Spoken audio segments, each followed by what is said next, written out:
और फिक्र में अब समय है 2 मिनट में देश की 9 बड़ी खबरें देखने का। अगले 2 मिनट में आप एकदम अपडेटेड हो जाएंगे। हरियाणा चुनाव में धांधली के आरोप पर आज चुनाव आयोग ने कांग्रेस को जवाब दिया है। चुनाव आयोग ने चेतावनी देते हुए कहा कि ऐसे गैर जिम्मेदाराना आरोपों से जनता में अशांति और अराजकता फैल सकती है। आयोग ने कांग्रेस को 1600 पन्नों का जवाब भेजा। आज देवसांग और डेमचौक में सैन्य वापसी की प्रक्रिया पूरी हो गई। इसके साथ ही यहां पर दोनों ओर से बने अस्थायी निर्माण भी हटाए गए। सूत्रों के मुताबिक दोनों सेनाएं अब इन इलाकों में वहां पर पेट्रोलिंग शुरू करेंगी जहां अप्रैल 2020 में गतिरोध शुरू होने के बाद नहीं पहुंच पाई थी। जम्मू कश्मीर के अखनूर में सेना को बड़ी कामयाबी मिली है। मुठभेड़ में 3 आतंकी मारे गए। सेना ने बताया कि आतंकियों के पास से M4 राइफल के साथ भारी मात्रा में हथियार और गोला बारूद बरामद हुआ। ज्यादातर सामान मेड इन पाकिस्तान थे। अखनूर एनकाउंटर में कामयाबी में सबसे बड़ा योगदान आर्टिफिशियल इंटेलिजेंस का माना जा रहा है। सेना ने ड्रोन के साथ साथ AI का भी इस्तेमाल किया जिससे जल्दी और सफल परिणाम मिले। आर्मी ने यह भी बताया कि 30 डिग्री ढलान वाले और घने जंगल में अंदर तक घुसने के लिए पहली बार BMP टैंकों का भी इस्तेमाल किया गया। धनवंतरी जयंती पर हेल्थ सेक्टर में PM मोदी ने 12,000 करोड़ से ज्यादा की परियोजनाओं का शुभारंभ और लोकार्पण किया। 70 साल से ज्यादा उम्र वाले बुजुर्गों के लिए आयुष्मान भारत योजना के नए चरण की भी शुरुआत की है। 5 लाख तक मुफ्त इलाज मिलेगा। 20 घंटे बाद भी एकनाथ शिंदे गुट के लापता विधायक श्रीनिवास वंगा का पता नहीं चल पाया। क्राइम ब्रांच और पालघर पुलिस की टीमें मामले की जांच में जुटी है। शिवसेना शिंदे गुट के ने पालघर से उनका टिकट काट दिया था जिसके बाद से नाराज श्रीनिवास वंगा लापता है। और गुरुग्राम स्पीड ब्रेकर मामले में TV9 भारतवर्ष की खबर का असर हुआ है। प्रशासन ने सड़क पर स्पीड ब्रेकर से आगाह करने वाले साइन बोर्ड लगा दिए। गुरुग्राम के गोल्फ कोर्स रोड पर सावधानी बरतने से जुड़े कई पोल लगाए गए। ओडिशा के लिंगराज मंदिर में शिल्पा शेट्टी के दर्शन की तस्वीरें वायरल होने के बाद सेवादार और एक अधिकारी को नोटिस भेजा गया है। मंदिर परिसर में तस्वीरें खींचने और वीडियो बनाने पर विवाद के बाद प्रशासन ने कारण बताओ नोटिस भेजा है। मंदिर परिसर में कैमरा या मोबाइल फोन ले जाने पर प्रतिबंध है। धनतेरस पर सोने की कीमत 300 रुपए की तेजी के साथ 81,400 रुपए प्रति 10 ग्राम पहुंच गई है। चांदी भी 200 रुपए बढ़कर 99,700 रुपए प्रति किलो तक हो गई है। शेयर बाजार में भी लगातार दूसरे दिन तेजी रही। आज फिक्र का पोस्टर बॉय भारतीय सेना का एक जांबाज है। वो बहादुर फैंटम जिसे आज पूरी भारतीय सेना सलामी दे रही है। अखनूर सेक्टर में आतंकियों के खिलाफ चलाए गए ऑपरेशन के दौरान उसके सर्वोच्च बलिदान को याद कर रही है। K9 ब्रीड का डॉग फैंटम आतंकियों की गोली लगने से शहीद हुआ था।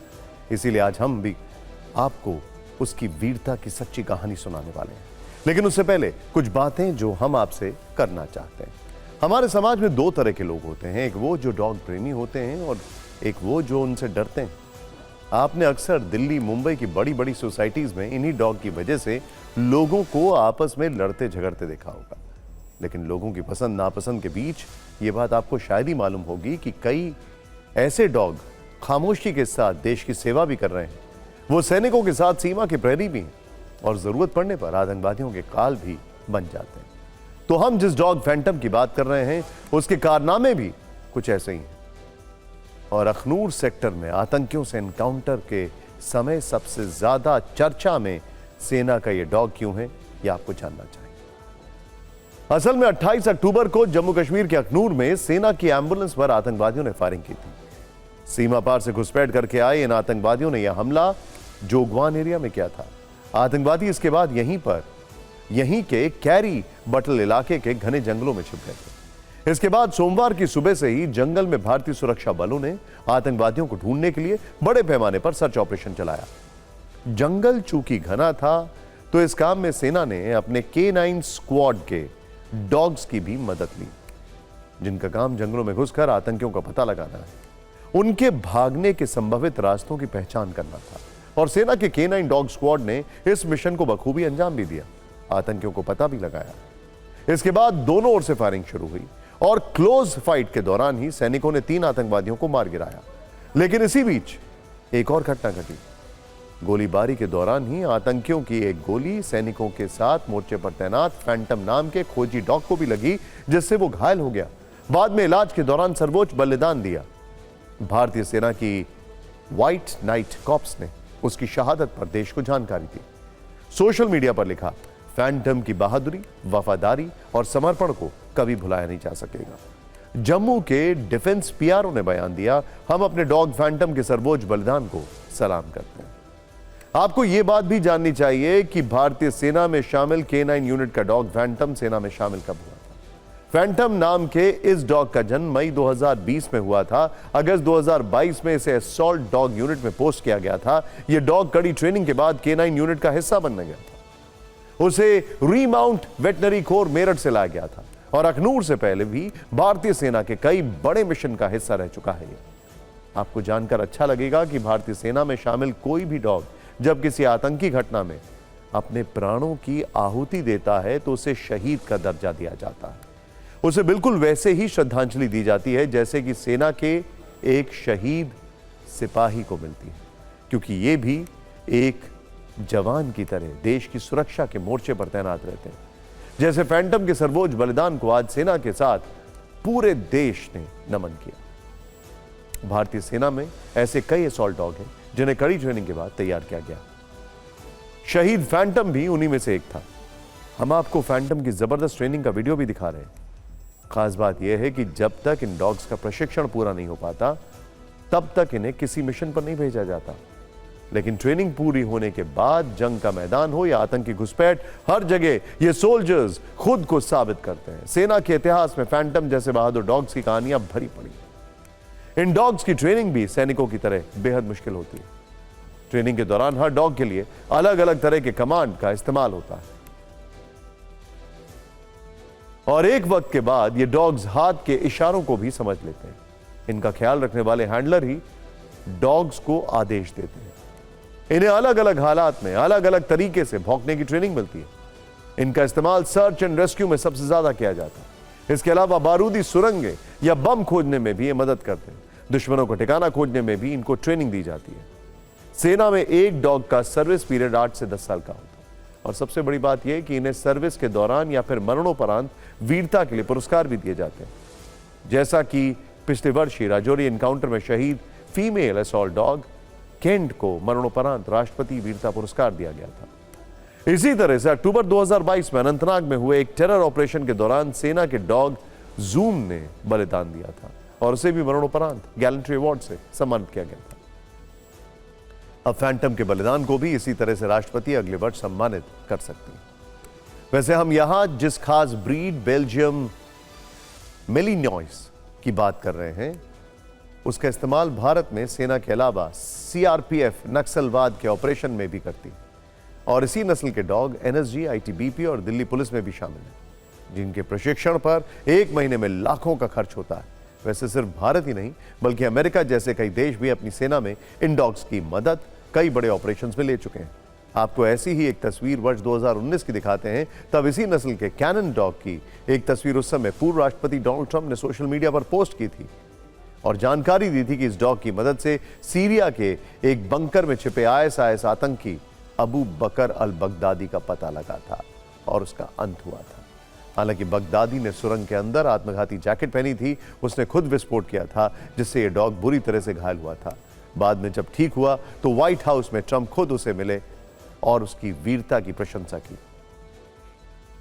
बगदादी की तरह ही लादेन के खात्मे के लिए भी चलाए गए ऑपरेशन में इसी नस्ल के डॉग ने नेवी सील कमांडोज की मदद की थी। कहा जाता है कि ऐसे ही एक खोजी डॉग ने पाकिस्तान के एबटाबाद में सूंघ कर लादेन का पता लगाया था और नेवी सील को लादेन को लोकेट करने में मदद की थी। तो आप इन जानकारियों से बेल्जियन मेलिनॉइस नस्ल के इस डॉग की खूबियां जान सकते हैं। हालांकि आपके मन में एक प्रश्न यह भी होगा कि सेना से रिटायर होने के बाद इन डॉग्स का क्या होता है। तो इस बारे में हमारे पास वेरीफाइड जानकारी है। पहले सेना से रिटायर होने के बाद इन डॉग्स को मारने का चलन था। इसे एनिमल यूथनेशिया कहा जाता है। यह सब कुछ सुरक्षा कारणों की वजह से किया जाता था, क्योंकि ये डॉग्स सेना के कई खुफिया ठिकानों को जानते थे। इसीलिए डर था कि कहीं किसी गलत तरीके से इनका इस्तेमाल न किया जाए। लेकिन साल 2015 में सरकार की मंजूरी के बाद इन्हें मारने का चलन खत्म कर दिया गया। साल 2017 में उत्तर प्रदेश के मेरठ में इन डॉग्स के लिए एक ओल्ड एज होम यानी वृद्धाश्रम बनाया गया, जहां रिटायरमेंट के बाद इन्हें भेज दिया जाता है। अलग अलग देशों की बात करें तो रिटायर आर्मी डॉग्स को लेकर अलग अलग कानून बनाएगा। अमेरिका में रिटायर होने वाले आर्मी डॉग्स को लोग अडॉप्ट कर लेते हैं, जिन्हें अडॉप्ट नहीं किया जाता उन्हें खास एनजीओ को दे दिया जाता है। इसी तरह ब्रिटेन में आर्मी डॉग्स के लिए ओल्ड एज होम बनाए गए हैं, जहां रिटायरमेंट के बाद उन्हें रखा जाता है। जबकि जापान में तो रिटायर हो चुके आर्मी डॉग्स के लिए अलग से एक हॉस्पिटल होता है, जहां इन डॉग्स के लिए बिल्कुल इंसानों जैसी सुविधाएं होती हैं। लेकिन देश कोई भी हो, जब तक फैंटम जैसे डॉग सर्विस में रहते हैं, दुश्मनों का काल होते हैं और राष्ट्र की आन बान और शान के लिए डटे रहते हैं, इसीलिए देश को फैंटम जैसे इन बेजुबान बहादुरों पर गर्व है।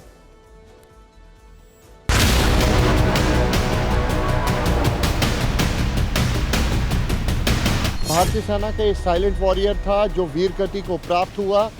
जैसे ही ऑपरेशन को लॉन्च किया गया तो उस समय फैंटम भी इस ऑपरेशन का हिस्सा था और जैसे ही आतंकी को ट्रैक किया गया उसी वक्त जो आतंकी की लोकेशन थी वो सुरक्षा बलों को मिली सिर्फ फैंटम की वजह से, और अब वीर गति को प्राप्त हो चुका है फैंटम।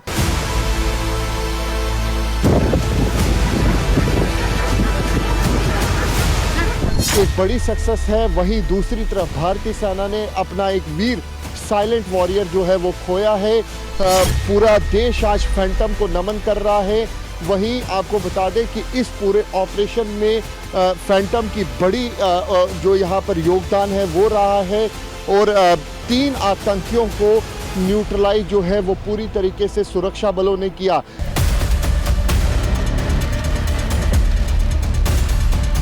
हमने एक हमारा आर्मी डॉग खोया है जो सर्च के दौरान आगे जब चल रहा था तो मिलिट्री ने उस पर फायर किया था और इस आर्मी डॉग ने शहादत दी है और इसकी वजह से कई जानें बची हैं।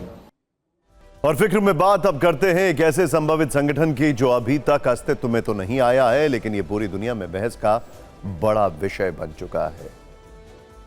अब तक आपने नेटो का नाम सुना होगा, मतलब नॉर्थ अटलांटिक ट्रीटी ऑर्गेनाइजेशन, जो 4 अप्रैल 1949 से अस्तित्व में है, जिस संगठन में 32 देश हैं। इसी की तर्ज पर अब नए संगठन की तैयारी चल रही है जिसका नाम हो सकता है मुस्लिम नेटो। एक बार फिर से सुनिए, मुस्लिम नेटो या इस्लामिक नेटो भी इसे कहा जा सकता है। जैसा कि नाम से ही स्पष्ट है, यह मुस्लिम बहुल देशों के संगठन होगा। आज फिक्र में इसका मकसद, इसके सदस्य, इसके अस्तित्व में आने से भारत पर क्या असर होगा यह भी बताएंगे और इसके लिए क्या क्या चुनौतियां होंगी इसका भी जिक्र करेंगे। वैसे नेटो का मूल लक्ष्य मित्र देशों की स्वतंत्रता और संप्रभुता की सुरक्षा में मदद करना है। इसी उद्देश्य की पूर्ति होने के क्रम में कितने विवाद हो रहे हैं, कैसे कई देशों के राजनीतिक समीकरण बन रहे हैं और बिगड़ रहे हैं।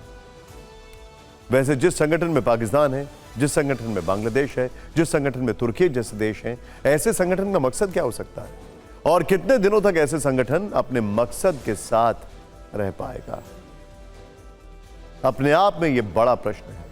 लेकिन जो कहा जा रहा है उसके मुताबिक मुस्लिम नेटो के 7 मुख्य मकसद हो सकते हैं। इसमें इस्लामिक एकजुटता है, मुस्लिम देशों की आंतरिक स्थिरता है, एंटी टेररिस्ट ऑपरेशन है, सदस्य देशों की मदद, अपनी मिलिट्री को मॉडर्न बनाएंगे, डिफेंस पार्टनरशिप, खुफिया जानकारियां शेयर करेंगे। जहां तक बात सदस्यों की है तो अब तक जो जानकारी मिल रही है उसके मुताबिक मुस्लिम नेटो में 25 सदस्य हो सकते हैं। इस नए समूह के कोर मेंबर की बात करें तो इसमें सऊदी अरब, पाकिस्तान, तुर्की, मिस्र, संयुक्त अरब अमीरात, जॉर्डन, बहरीन, बांग्लादेश, अफगानिस्तान और मलेशिया होंगे। प्रमुख partners Indonesia, Iran, Iraq, Oman, Qatar, Kuwait, Morocco, Algeria, टूनीशिया और लीबिया जैसे देश हो सकते हैं। आज से 9 वर्ष पहले दिसंबर 2015 में IMCTC यानी इस्लामिक मिलिट्री काउंटर टेररिज्म कोalition नाम की संस्था बनाई गई थी। आतंकवाद के खिलाफ एशिया और अफ्रीका के 42 मुस्लिम देशों ने इसे बनाया था। यह संस्था आज भी एक्टिव है। ऐसे ही उद्देश्यों के साथ 25 सदस्यों वाली नई संस्था बनाने की तैयारी हो गई। सवाल है कि क्या पाकिस्तान और बांग्लादेश जैसे देशों में रहते हुए इसका मूल मकसद पूरा हो सकता है, क्योंकि मूल मकसद आतंकवाद को खत्म करने का है। यही दोनों देश आतंकवाद को पनाह देते हैं और अगर ये कहें कि पाकिस्तान और बांग्लादेश के अभी जो हालात हैं, वहां जिस तरह कट्टरपंथी एक्टिव है, जिस तरह आतंक के अड्डे चल रहे हैं, क्या यह मकसद पूरा हो सकता है? वैसे दुनिया को दिखाने के लिए आतंकवाद पर पाकिस्तान जो भी बोले और चाहे किसी भी संगठन में शामिल हो जाए, लेकिन हकीकत हर किसी को पता है। आपको SATP यानी साउथ एशिया टेररिज्म पोर्टल की एक रिपोर्ट के बारे में बताते हैं, जिसमें पाकिस्तान के आतंक चरित्र की व्याख्या आंकड़ों के साथ की गई है। रिपोर्ट के मुताबिक पूरे पाकिस्तान में आतंकी संगठन और आतंकवादी फैले हुए हैं। इसमें यह जोर देकर बताया गया है कि पाकिस्तान में एक भी प्रांत ऐसा नहीं है जहां कोई आतंकी संगठन ना हो। कुल 150 से ज्यादा बड़े आतंकी और आतंकी संगठन पाकिस्तान में एक्टिव हैं। कहानी सिर्फ इतनी नहीं। दिसंबर 2023 में अमेरिकी संसद में एक दस्तावेज पेश किया गया था, जिसमें पाकिस्तान को पूरी दुनिया के सामने बेनकाब किया गया था। यह कहा गया था कि पाकिस्तान में 5 तरह के आतंकी संगठन हैं। पहला, जो दुनिया भर में हमले करता है। नंबर 2, जो अफगानिस्तान में हमले करता है।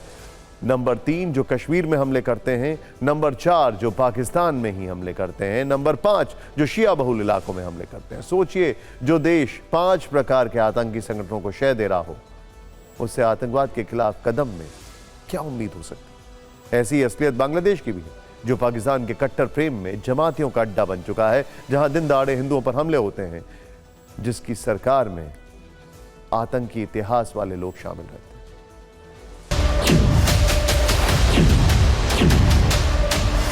हैं। मेरा ये मानना है कि ये जो नौटंकी कर रहे हैं, ये कभी ना बनेगी, ना इसका भारत पर कोई असर पड़ेगा, क्योंकि ये जो इस्लामिक देश हैं, पाकिस्तान से कहीं ज्यादा इस्लामिक देश भारत को चाहते हैं, भारत से दोस्ती करना चाहते हैं। तो ये नॉन स्टार्टर है, शुरू हो गया, हवा उड़ा दी।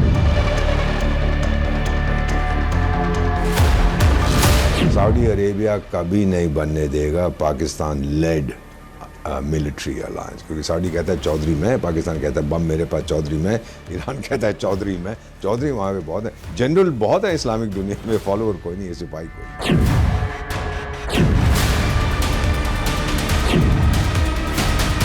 10 साल पहले कुछ देशों ने, सऊदी अरेबिया ने उसमें नेतृत्व किया था, मिलके एक बनाई थी Islamic military anti terror coalition या अलायंस कुछ नाम था, और पाकिस्तान के एक retired army chief as the chief of that. उसमें शुरुआत में इस्लामिक देश थे, एंटी टेरर कोalition की, इस्लामिक देशों को आतंक से हम बचाएंगे।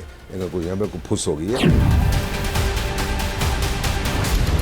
अब अगर ये इस्लामिक देश चाहते हैं कि इस्लामिक नेटो बनाए, दिमाग खराब है। बीच में तो इन्होंने एक इस्लामिक BBC बनाने की भी कोशिश की थी, टर्की और पाकिस्तान और मेरा ख्याल मलेशिया ने, और फिर बात हुई कि इसके पैसे कौन देगा, तो वो सब फुस हो गए उसके अंदर। अब ये जो बात कर रहे हैं नेटो की, तो आपका दुश्मन कौन है, किसके साथ आप पंगा लेंगे? बड़ा सवाल यह भी है कि मुस्लिम नेटो संगठन अगर एक्टिव हो जाता है तो भारत के लिए कितनी मुश्किलें होंगी। यह ग्रुप कैसे भारत को प्रभावित कर सकता है। असर यह होगा कि भारत पाकिस्तान के बीच तनाव बढ़ सकता है, क्योंकि इसमें पाकिस्तान, बांग्लादेश जैसे देश सदस्य होंगे।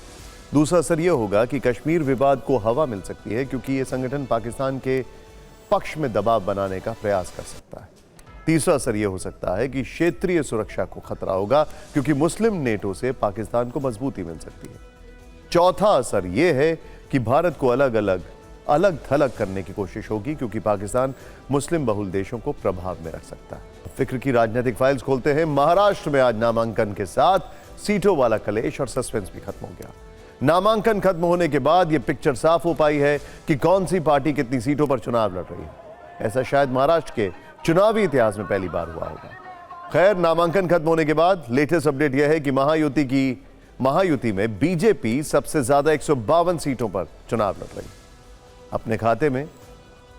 अपने खाते से उसने 4 सीटें अपने सहयोगी को दे दी हैं। एकनाथ शिंदे की शिवसेना 85 सीटों पर उम्मीदवार उतार रही है, जबकि अजीत पवार गुट के 52 प्रत्याशी मैदान में। यह आंकड़ा 289 सीटों का बन जाता है, 289। आप सोच रहे होंगे कि विधानसभा में तो कुल 288 288 है सीटें, तो फिर एक सीट ज्यादा कैसे हो गई। दरअसल अजीत पवार की पार्टी से लड़ रहे नवाब मलिक ने नामांकन के 2 फॉर्म भर दिए, इसीलिए यह आंकड़ा एक ज्यादा है। कुछ ऐसा ही हाल महाविकास आघाड़ी का भी है।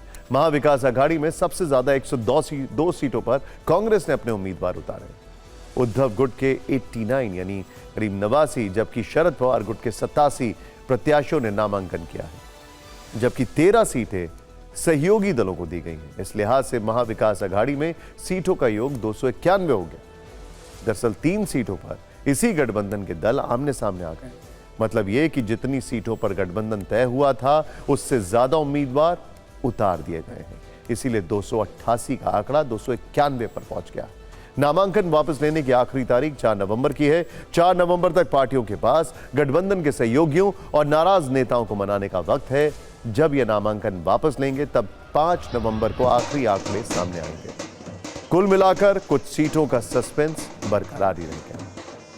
आज नामांकन की आखिरी घड़ी में अजीत पवार ने सियासी सिक्सर मारा। घड़ी उनकी पार्टी का चुनावी चिन्ह भी है।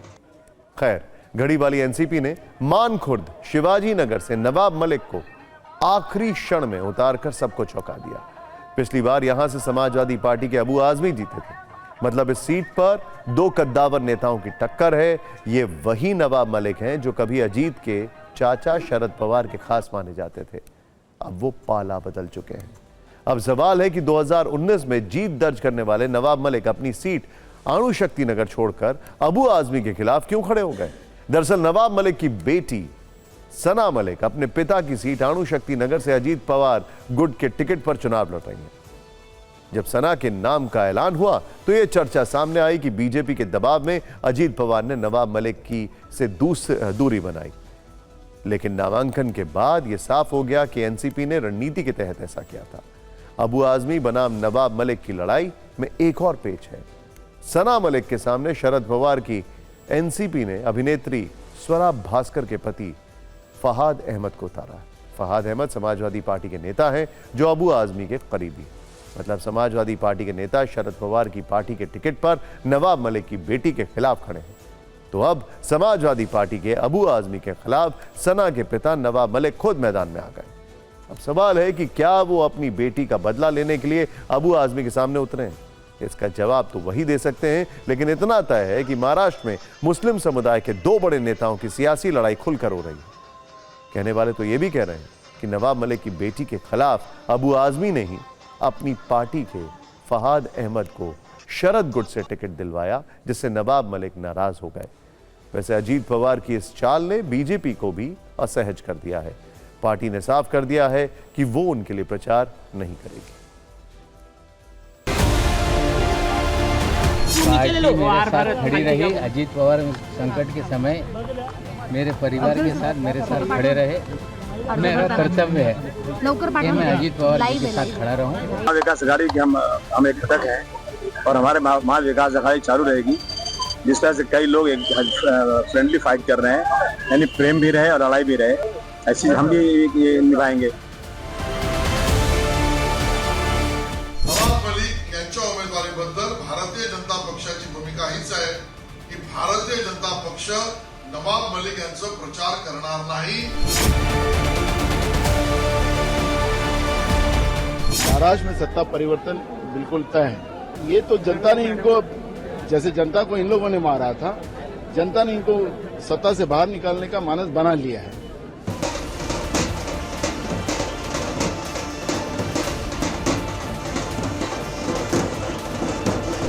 एक सकारात्मक कैंपेन विकास के आधार पर लड़ने जा रहे हैं।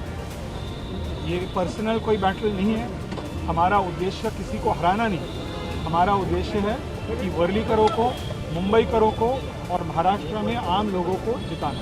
महाराष्ट्र में 3 तारीख के बाद पूरा पॉलिटिकल सिनेरियो क्लियर हो जाएगा और मुझे उम्मीद है कि महाविकास आघाड़ी के बारे में पब्लिक के मन में एक अगल सा विश्वास है और निश्चित रूप से महाविकास आघाड़ी भारी वोटों से जीतेगी और महाराष्ट्र का जो नया सरकार बनेगी वो महाविकास आघाड़ी का बनेगी। यूपी के बाद अब दिल्ली की दुकानों पर भी नेम प्लेट दिखने लगी हैं। क्या सीएम आतिशी की दिल्ली में योगी वाला फॉर्मूला चल रहा है? क्या है ये मामला?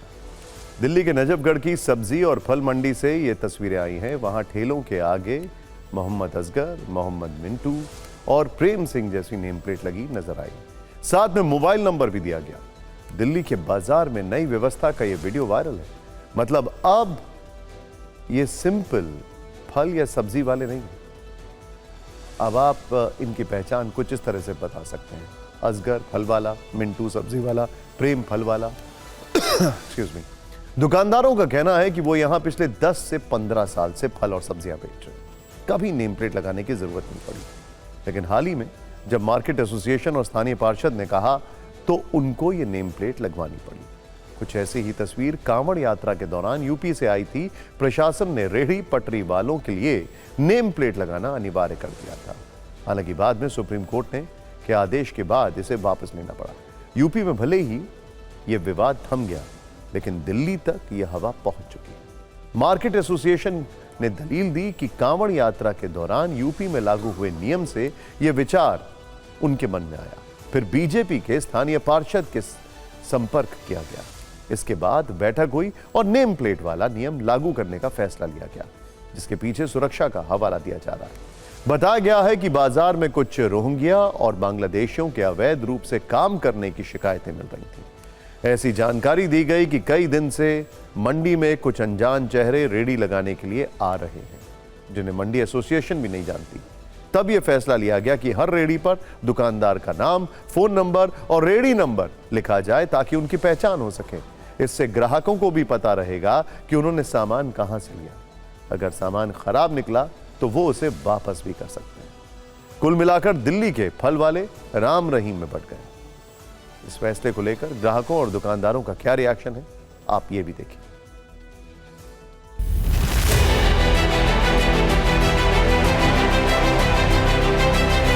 जब उत्तर प्रदेश में कांवड़ यात्रा थी तो एक नियम बड़ा विवादों में आया था कि तमाम जो विक्रेता हैं वो अपने नाम की पहचान उजागर करेंगे। वैसा ही कुछ नज़ारा जो है नजफगढ़ में भी दिख रहा है। मुझे ज़रा दिखाइए, यहाँ पर आपको शॉप नज़र आ रही है और यहाँ पर दिखाई दे रहा है कि उसकी पहचान यहाँ पर लगाई गई है। क्या ज़रूरत महसूस हुई इसको लगाने की? इससे ये होगा कि जैसे कि कोई ख़राब सामान लेता है तो पता लग जाएगा इस दुकान से हम लेके गए हैं। पहचान भी रहेगी इससे, ये रहेगा। लगभग 1-1.5 महीने पहले जो मंडी के लोग हैं, मंडी एसोसिएशन मुझसे मिली थी कि लगातार कुछ अनआइडेंटिफाइड लोग जिनको वो जानते नहीं हैं, कुछ असमिया बांग्लादेशी भाषा टाइप की बोल रहे हैं। तो ऐसा महसूस हुआ कि रोहिंग्या या बांग्लादेशी घुसपैठिए हैं और वो इधर कहीं ना कहीं मंडी में घुसने का प्रयास कर रहे हैं। और फिक्र में अब बात देश में एक ऐसे स्पीड ब्रेकर की जो कभी भी इंसान की जिंदगी पर ब्रेक लगा सकता है। बिना देर किए आपको इसका वीडियो दिखाते हैं। क्या आपने कभी सड़कों पर अचानक एक झटके में हवा में उड़ती हुई कार देखी है? ये देखिए, शायद फिल्मों में देखिए, लेकिन हम आपको रियल लाइफ वाली तस्वीरें दिखाते हैं। ड्राइवर भी हैरान था कि आखिर सड़क पर चलते हुए गाड़ी हवा से बात क्यों करने लगी। इसके बाद इस सड़क पर आए ट्रक का भी यही हाल हुआ। ये देखिए, मिट्टी से लदा बेहद भारी ट्रक उछल गया। ऐसा लगा जैसे ट्रक के टायर बाहर निकल जाए। पिछले 2 दिनों से ये वीडियो सोशल मीडिया पर तेजी से वायरल हो रहा है। इसमें तेज रफ्तार से आती गाड़ियां अचानक ही हवा में उछलती दिखाई दे रही हैं। इस वीडियो को लेकर सोशल मीडिया में कई तरह की बातें की जा रही हैं। कोई कह रहा है कि ये स्पीड ब्रेकर रफ्तार कम नहीं करता बल्कि रफ्तार बढ़ा देता है। कोई कह रहा है कि ये स्पीड ब्रेकर तो गाड़ी उड़ा देता है। कोई कह रहा है कि ये स्पीड ब्रेकर अचानक प्रकट हो जाता है, जबकि कुछ लोग तो ये भी कह रहे हैं कि कार हो या ट्रक, ये स्पीड ब्रेकर किसी से भेदभाव नहीं करता। एक निश्चित रफ्तार में आने वाली गाड़ियों का हवा में उछलना तय है। सिर्फ कार या ट्रक ही नहीं, बल्कि कई ऐसे वीडियो हैं जिसमें कई गाड़ियां हवा में उछलती हुई दिखाई दे रही हैं। कई कारें तो हादसे का शिकार होने से बाल बाल बची। अब ये स्पीड ब्रेकर कहां है, ये भी देख लेते हैं। गुरुग्राम में गोल्फ कोर्स रोड पर यह अदृश्य स्पीड ब्रेकर है जो वायरल हो चुका है। वैसे रूल यह कहता है कि इसके ऊपर पेंट होना चाहिए जेब्रा क्रॉसिंग की तरह, और इससे पहले एक बोर्ड लगा होना चाहिए स्पीड ब्रेकर अहेड के नाम से। खैर, ट्रैफिक धीमा करने के लिए पैदल यात्री क्रॉसिंग बनाया गया है, लेकिन पूरा होने से ही उस क्रॉसिंग का काम रुक गया। पूरा होने से पहले ही उस क्रॉसिंग का काम रुक गया। इसके बाद कुछ दिन पहले जल्दबाजी में स्पीड ब्रेकर बनाया गया। स्पीड ब्रेकर का काम होता है कुछ खास जगहों पर बेकाबू रफ्तार से चलने वाले वाहनों की स्पीड पर लगाम लगाना, लेकिन गुरुग्राम का स्पीड ब्रेकर तो मौत को दावत दे रहा है। ऐसे स्पीड ब्रेकर देश भर में है, इसीलिए खबर भले ही गुरुग्राम की हो, लेकिन यह समस्या पूरे देश की है। गुरुग्राम के स्पीड ब्रेकर वाली जगह से 2 मिनट की रील आप जरूर देखें।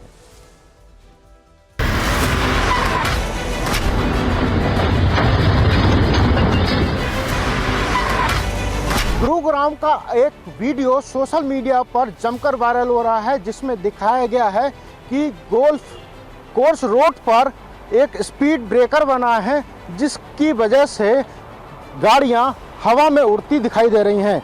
मैं इस वक्त उसी गोल्फ कोर्स रोड पर मौजूद हूं। यहां पर साइन ऑफ नहीं किया गया है, यानी कि इसको चिन्हित नहीं किया गया है कि यहां पर एक स्पीड ब्रेकर बनाया गया है।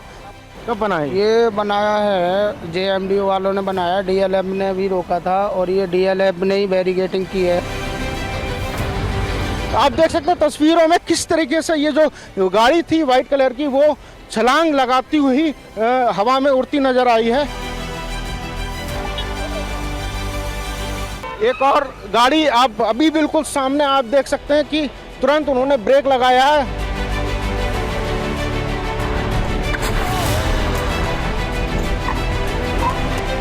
वो आप ही की बनाई वीडियो वायरल थी? हाँ। क्या था उस वीडियो में? ये BMW गाड़ी थी, ऐसी लाइक आ रही थी, तो होगी 150 की स्पीड में कूद गई। अच्छा। हालांकि ये देखा गया है कि अधिकांश स्पीड ब्रेकर का डिजाइन गलत होता है और ज्योमेट्रिकल डायमेंशंस दोषपूर्ण होते हैं, जिससे ड्राइवर को कई तरह की परेशानियां होती हैं। स्पीड ब्रेकर की चौड़ाई आमतौर पर कम होती है, जिससे वाहनों के अचानक ब्रेक लगाने के कारण सड़क दुर्घटना की संभावना बढ़ जाती है। भारत में स्पीड ब्रेकर सड़क हादसों में बड़ा भागीदार है। 2017 में संसद में पूछे गए एक सवाल के जवाब में तब के सड़क परिवहन राज्य मंत्री पी राधाकृष्णन ने कहा था कि 2014 में स्पीड ब्रेकर के कारण 11,008 लोगों की मौत हुई और 2015 में स्पीड ब्रेकर के कारण 11,084 लोगों की मौत हुई। सरकार ने संसद में जो जानकारी दी थी उसके मुताबिक स्पीड ब्रेकर के कारण हर दिन कम से कम 30 सड़क हादसे होते हैं, जिसमें कम से कम 9 लोगों की मौत हो जाती है।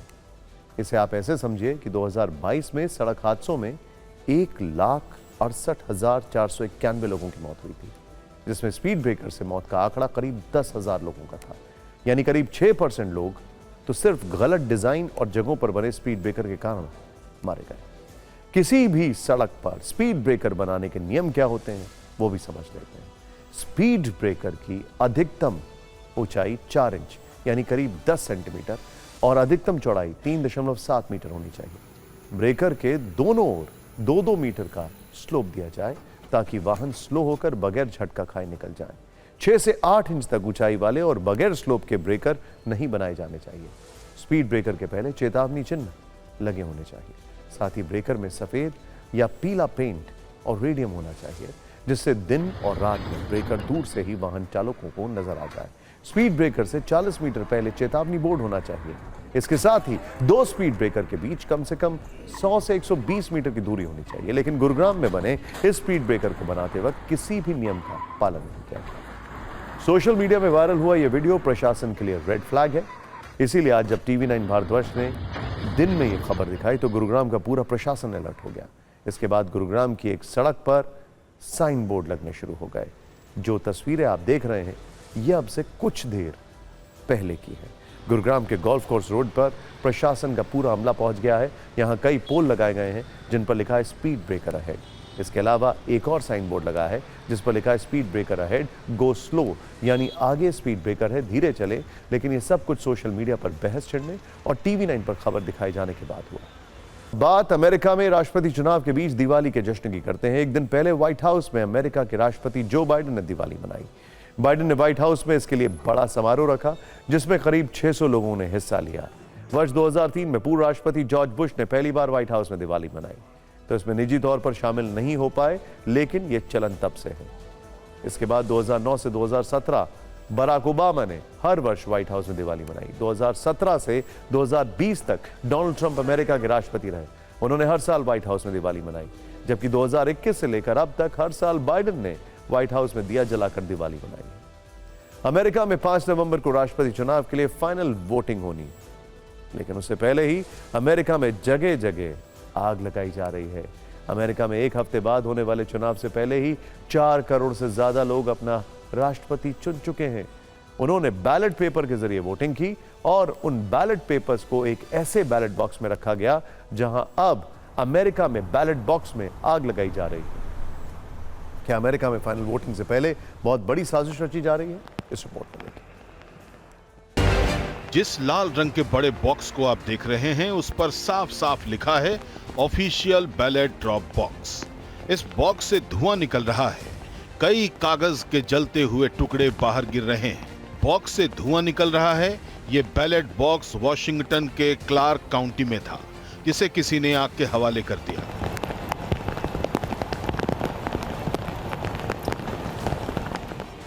आग के वक्त एक संदिग्ध कार को इस बैलेट बॉक्स के पास देखा गया था। वहीं कुछ लोग ये भी दावा कर रहे हैं कि किसी ने बैलेट बॉक्स में कोई डिवाइस लगा दी थी, जिसमें धमाके के बाद बैलेट बॉक्स में आग लग गई। बैलेट बॉक्स के जलने की दूसरी घटना ओरेगन के पोर्टलैंड में हुई। आग कैसे लगी फिलहाल इसका पता नहीं चल पाया है। चुनाव अधिकारी सीसीटीवी फुटेज के जरिए आग लगाने वालों का पता लगाने की कोशिश में जुटे हैं। इन घटनाओं के बाद अमेरिका में पूरा इलेक्टोरल सिस्टम सवालों के घेरे में आ गया है। चुनाव अधिकारी टिम स्कॉट ने कहा है कि जिन मतदाताओं के बैलेट पेपर जले हैं उनसे संपर्क कर उन्हें नए मतपत्र दिए जाएंगे। इन घटनाओं की जांच राज्य और स्थानीय एजेंसियों की मदद से की जा रही है। लेकिन अमेरिका जैसे दुनिया के सबसे पुराने लोकतंत्र के लिए अच्छे संकेत नहीं है। अमेरिका में 4 करोड़ से ज्यादा लोग पहले ही वोटिंग कर चुके हैं। जिन इलाकों में बैलेट बॉक्स में आग लगी वहां पहले ही वोटिंग हो चुकी है। चौंकाने वाली बात यह है कि FBI और होमलैंड सिक्योरिटी ने कुछ दिनों पहले ही वार्निंग दी थी कि कुछ अराजक तत्व चुनाव में गड़बड़ी फैला सकते हैं, लेकिन कोई बैलेट बॉक्स में ही आग लगा देगा, इसके बारे में किसी ने सोचा नहीं था। वैसे अमेरिका में चुनावी हिंसा आम बात हो गई है। 2020 में चुनाव के बाद ट्रंप समर्थकों पर कैपिटल हिल में हिंसा फैलाने के आरोप लगे थे। वहीं इस बार ट्रंप को ही 2 बार जान से मारने की कोशिश